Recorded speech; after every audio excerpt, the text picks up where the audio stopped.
the raw and the real and the raw. The truth that hurts, but we don't reverse, and we never fall. There's death before dishonesty.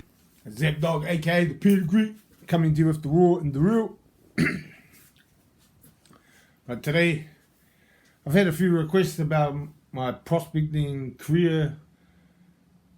That's a big one. It's a big story to tell. There's a lot that went on. But today I thought I'd tell the story on my wall lid. My chain dog lid.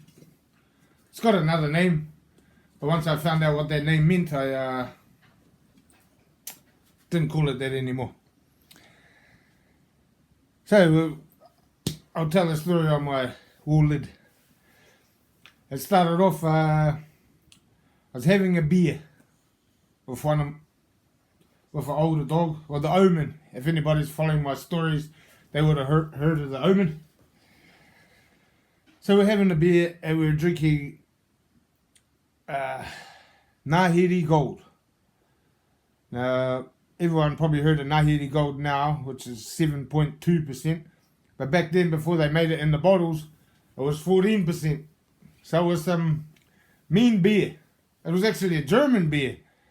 A German beer brewed in Christchurch at Harrington's. So anyway, we're drinking this beer.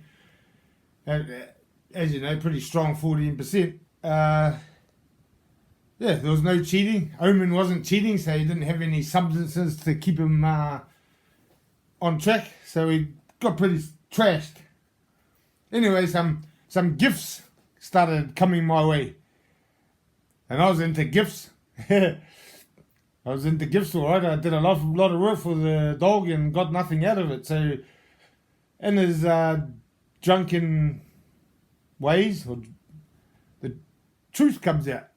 And there was no cheating, so he was giving me gifts, and my hands were open.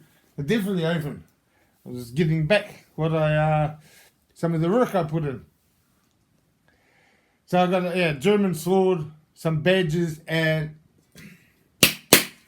my lid. I loved this lid. This is 20 years ago. So after that, after we got on it, and a couple of days later, he did everything to get it back. He didn't want to give it to me.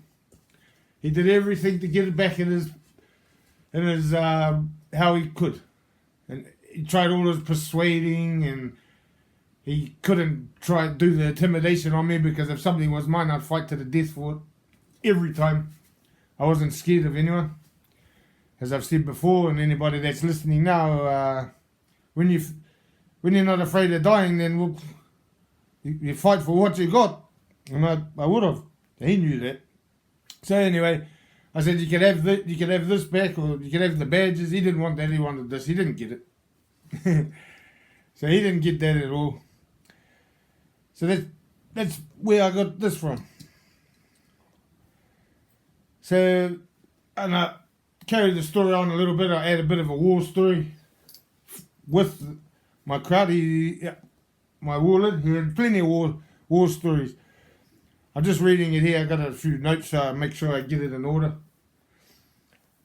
Well, somebody's family member, and I knew him when I was a prospect, but at this stage I was a patch member. When I got this, I was a patch member. Once I was a patch member, I'd fight for whatever was mine. Once I earned my bulldog, in my head, I was righteous. I was allowed to fight for what was mine. Obviously, I could get overruled, and you'll hear later down the track I did on a few circumstances. So anyway, a family member of somebody become a prospect of mine. I knew him for a while. I knew him when I was a prospect, and obviously I went to jail, got out of jail, and become a patch member. He started prospecting for me, and it was a good would have been. My prospecting was a bit more my prospects got it a bit more hard out of back then, but that is what it is. But he got a good ride. He got free every freaking thing. He got free everything. So he'd carry everything for me, anything for me. That was how I looked at it. You're the prospect, you can carry this.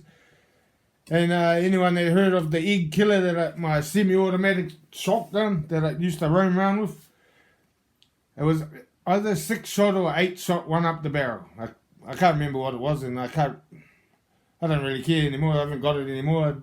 It was dangerous to have, and it would fire all of them. It wouldn't jam. I've made sure it didn't jam.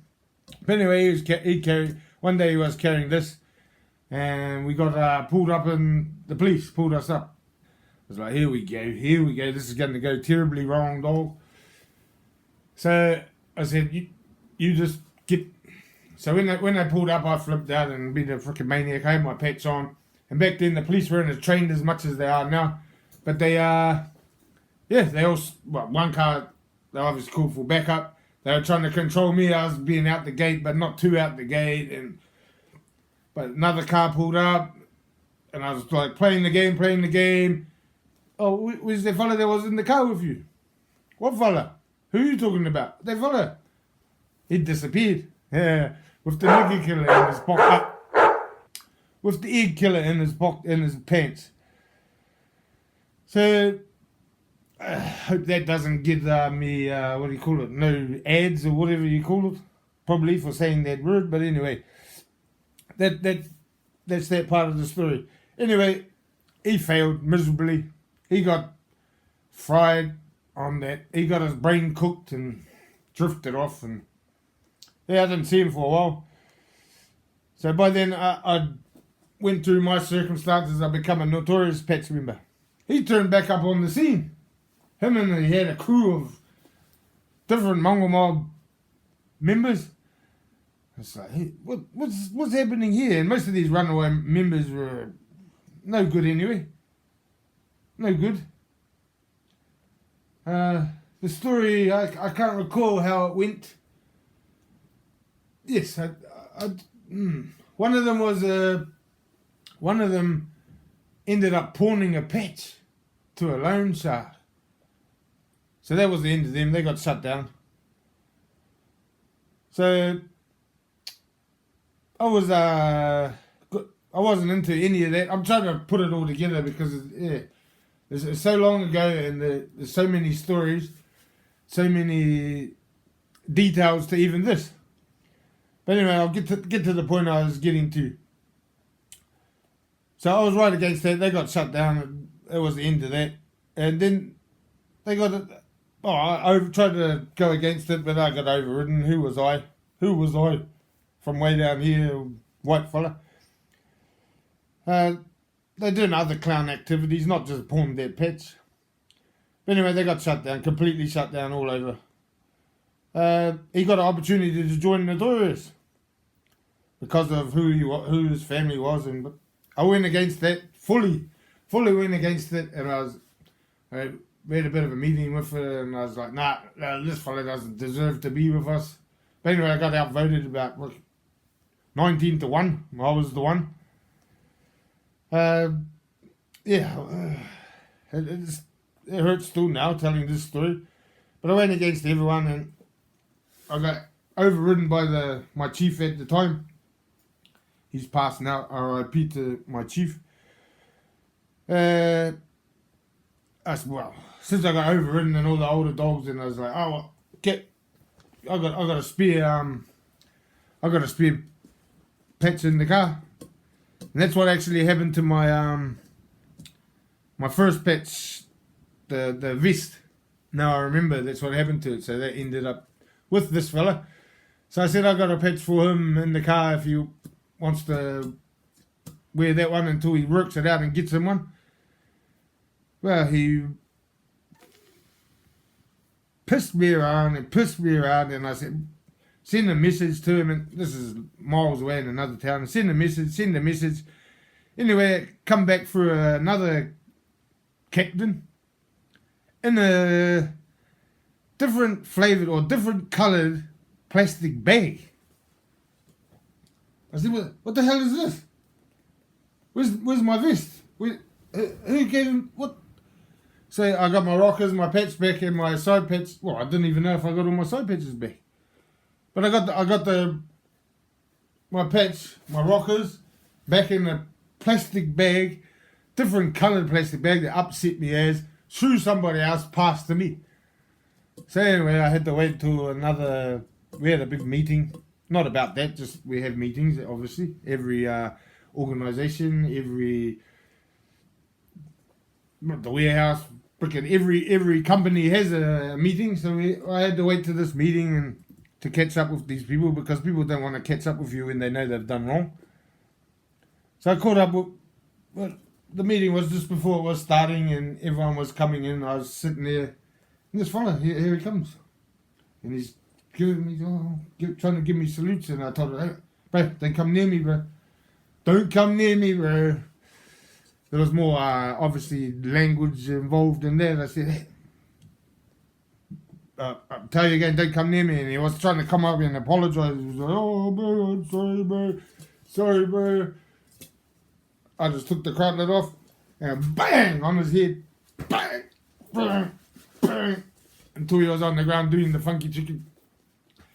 Obviously, before I did that, I looked around to see if any of my high-ranking members were there. And they were outside. They were still out there.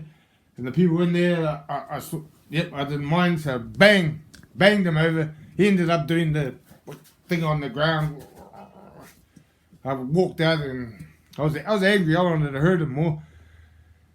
But the moral to that story is that he got away with it. He got a bit of a bang with my wall lid. He got banged right out. It was deserved, but it was deserved much more than that. He ended up still keeping his patch until he frizzled right out. And I ended up telling you, his story gets worse. His journey gets worse. So the moral to that story is that it doesn't matter. Go by the rope, do everything properly and try and work it out and keep these people out. Because I knew him. No one else knew him like I did. He prospected for me years before that. So I knew his tactics. I knew he had a crack problem. And he had a crack problem.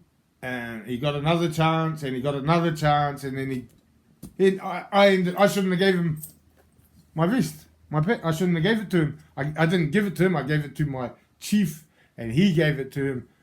But he lives in another... So he will live 4 hours away from me, and my chief lived 20-something hours away from me.